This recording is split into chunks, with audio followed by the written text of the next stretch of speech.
ini kepada lawyer muda Kalbar, apa harapannya ke depan? Ya, harapan kami selaku pengguna Wipon seluruh yang ada di lapis masyarakat Kabupaten Landak, semoga mentor-mentor ini seperti para Solidus dan Butika yang kami kenal di situ dan berserta tim-timnya yang sering melakukan pada seminar akbar sebagai di situ di Kabupaten Landak, tolong kembalikan omset-omset masyarakat yang sudah ditipu oleh Wipon. Wipon atau World by One merupakan sebuah investasi berbentuk aplikasi yang menjanjikan keuntungan besar hanya dengan deposit 500.000. Apakah itu benar? Menurut beberapa artikel yang kami baca, sebenarnya Wipon merupakan aplikasi tanpa pengawasan OJK atau bodong. Ini artinya masyarakat yang baru bergabung dengan dana awal 500.000 harus mengajak orang lain untuk ikut bergabung dan masuk menggunakan kode akses dari akun pribadinya agar mendapatkan keuntungan. Di mana dalam sistem kerjanya menggunakan sistem Ponzi atau penipuan investasi yang membayar investor lama dengan dana yang dikumpulkan dari investor baru. Hal ini terbukti di beberapa daerah yang dimana terdapat investor yang gagal menarik dana dari akunnya sendiri. Kemudian, apa yang terjadi di Kabupaten Landak? Sekarang terdapat kurang lebih 5.000 pengguna aplikasi Wipon yang terdaftar sejak Mei 2024 sampai saat ini. Hal ini menjadi pengingat penting bagi masyarakat untuk selalu waspada dan tidak dengan mudah, serta melakukan penelitian menyeluruh sebelum berinvestasi agar tidak menyesal. Mari menjadi masyarakat yang cerdas. Salam paradigma. Selamat siang, masih bersama YouTube terlihat mana perkataan benar atau salah. Hari ini kita bersama tim lawyer muda Kalbar, Bapak Suryadi Desa, sedang berada di Kabupaten Landak dalam rangka menemui warga yang selama ini menjadi korban investasi bodong, yaitu Wipon. Selamat siang untuk kawan-kawan yang ada di sini. Ya. Jadi apa sebenarnya tujuan bapak-bapak dan ibu-ibu sehingga mengundang kami dan beserta tim lawyer muda Kalbar datang ke tempat ini? Apa keluhannya kira-kira yang akan disampaikan kepada lawyer muda Kalbar?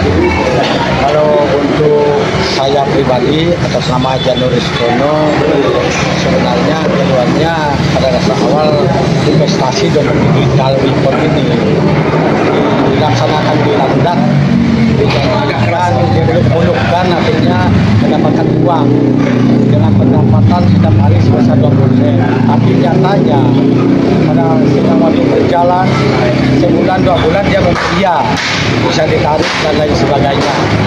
Namun pada tepat di tanggal 25 Februari sampai tanggal 14 kemarin ya, di situ kita dinyatakan tidak bisa untuk mendirikan omset kita karena dengan alasan ada di situ dijanjikan secara pengumuman resmi di aplikasi Wipon diaudit oleh IPO, Jadi tenggang waktu timbul lagi di tanggal 14 pengumumannya bahwa dilaksanakan penarikan secara terbuka secara pengumuman di aplikasi Wipon akan dilakukan Senin pada tanggal 17 bulan 3 ini. Begitu. Akhirnya kita yang sebagai pengguna Wipon termasuk saya sendiri pribadi berduyun untuk melakukan satu penarikan, ternyata dipending sampai hari ini. Lalu keluar lagi pengumuman, kita diminta harus memperbaiki data, verifikasi data dengan nilai kirim uang transfer secara pribadi dan rekening kita sebesar $50, itu nilainya uang rupiah 800.000 kurang lebih itu juga sudah dibuktikan, ada salah satu teman-teman yang sudah membuktikan. Oke, baik. Sekarang apa harapan Bapak sebagai warga sekaligus yang menjadi korban investasi bodong ini kepada lawyer muda Kalbar? Apa harapannya ke depan?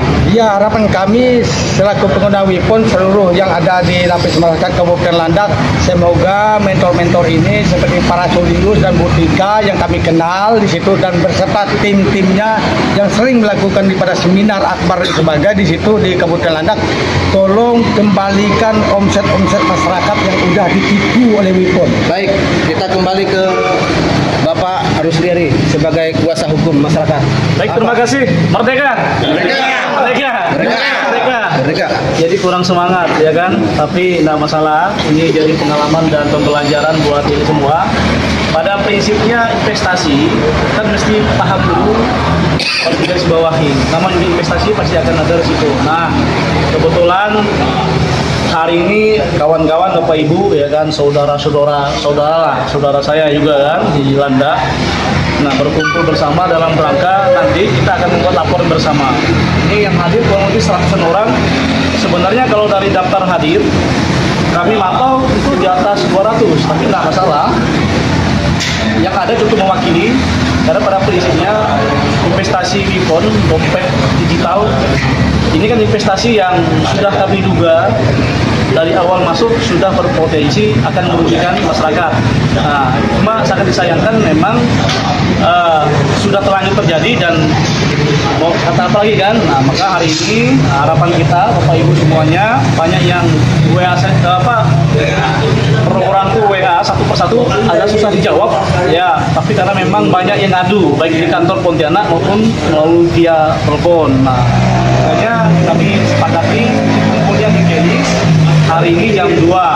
Nah, memang agak telat tadi, sebelum jam 2 saya sudah di sini kebetulan karena sudah ada panggilan dadakan dari kawan-kawan kantor bupati, jadi habis dari sana baru kami di sini. Nah, tapi tidak mengurangi semangat kita semua dalam rangka untuk memperjuangkan Bapak Ibu. Adapun hari ini langkah yang akan kita lakukan, satu, sudah dipastikan kita membuat laporan polisi di Polres Landa. Nah, meskipun nanti mau di Polres Landa, Bengkayang, Sambas yang wilayah zona hukumnya Kalbar pasti nanti akan ditarik di Polda. Polda nanti akan mengambil alih karena yang punya kapasitas unit untuk menangani kasus cybercrime ini kan digital, aplikasi sifatnya pasti Polda. Namun tiap-tiap Polsek, Polres itu membuka layanan pengaduan, bukan hanya di Kalbar, tapi seluruh Indonesia banyak kontak, ada dari Jawa Timur, ada dari Sulawesi, ada dari Sumatera, kontak Lawyer Muda Kalbar. Nah, hari ini Lawyer Muda Kalbar menentukan sekaligus menjadwalkan di Landa. Nah, harapan kita hari ini yang hadir itu cukup ramai, bukan dengan hadir kita mau lapor harus kembali, enggak, tapi minimal membuat lapor ini kita mencegah jangan sampai korban-korban yang lain-lain kan kasihan. Nah, yang kedua, ada dua alternatif selain dipidana, bisa juga setelah kita menggugat secara perdata, perbuatan melawan hukum. Siapa yang digugat? Nah, walaupun keberadaan perusahaan Wipon tidak jelas, tapi ada para pihak yang ikut turut serta menikmati, yang menawarkan, yang menjanjikan, ya kan? Ada masyarakat bilang menyampaikan ada parasur ya, mentor ya. Ada juga katanya siapa lagi? Dika, siapa lagi? Lise, siapa lagi? Nah, tiga ini kan? Nah, inilah secara hukum mereka juga bisa diminta pertanggungjawaban baik pidana maupun secara perdata.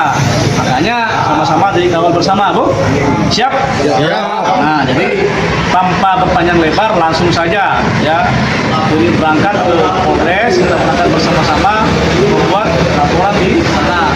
Nanti hasil dari Polres kami sampaikan juga penulis di Polda melalui kantor hukum Lawyer Muda Kalbar. Untuk Kabupaten Landa, karena Kabupaten Landa ada tempat pelayanan juga.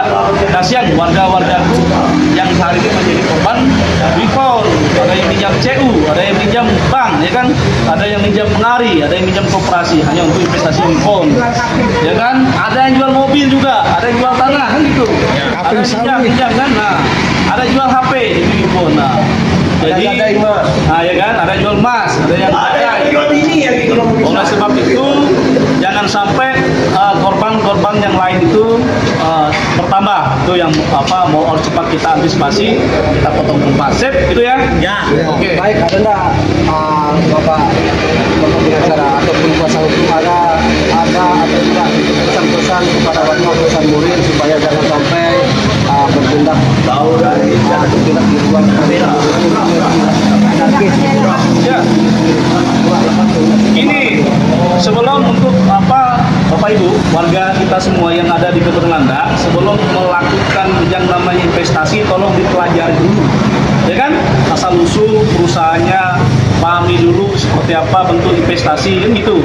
Investasi itu bukan bisnis yang kayak jual warung kopi. Artinya ada saham, ada uang yang Bapak Ibu investasikan dulu, orang lain yang ngelola. Nah, kalau udah paham investasi, sudah dipelajari track record perusahaannya seperti apa, barulah Bapak Ibu mengambil sebuah keputusan. Jangan sampai karena ketidaktahuan Bapak Ibu jadi korban. Korban nipu tidak mudah. Tadi ada yang mengadu, ada yang 80 juta, ada yang dapat 100 juta, ada yang 1 miliar, kan itu. Secara akal sehat kita kan berinvestasi itu tidak mungkin. Ya kan, keuntungan bonus bisa sampai 80% dari uang pokok yang kita investasikan itu kan bohong. Nah, itu yang harus dipahami. Maka dengan adanya AI, Google, ya kan, kecanggihan teknologi, tolong dipelajari, dibuka, atau ada kawan-kawan yang paham, konsultasi. Karena kasus investasi bodong bukan kali pertama yang saya bongkar. Ada kasus trading juga bodong di Kota Pontianak. Nah, maraknya kasus bodong-bodong ini kan yang kita tidak mau. Ya kan, warga kita ini mudah tergiur. Maka saya menyampaikan jangan mudah tergiur, pelajari track record, belajarlah investasi kalau memang mau belajar investasi. Jangan langsung investasi tapi nggak paham, gitu ya. Ya. Oke, baik. Kita ikuti terus perjalanan YouTube kita lihat bersama Lawyer Muda Kalbar. Sekaligus kita ditemani panglima besar kita, yaitu dari Tapak 9 Borneo, Panglima Anseng. Saya sendiri investigator NCW Kalimantan Barat. Nah, ikuti terus perjalanan YouTube kita lihat. Yang benar katakan benar, yang salah katakan salah. Adil kata Talino, bacuramin kata Saruga, basengat kata Bata. Merdeka! Merdeka! Merdeka! Merdeka! Merdeka!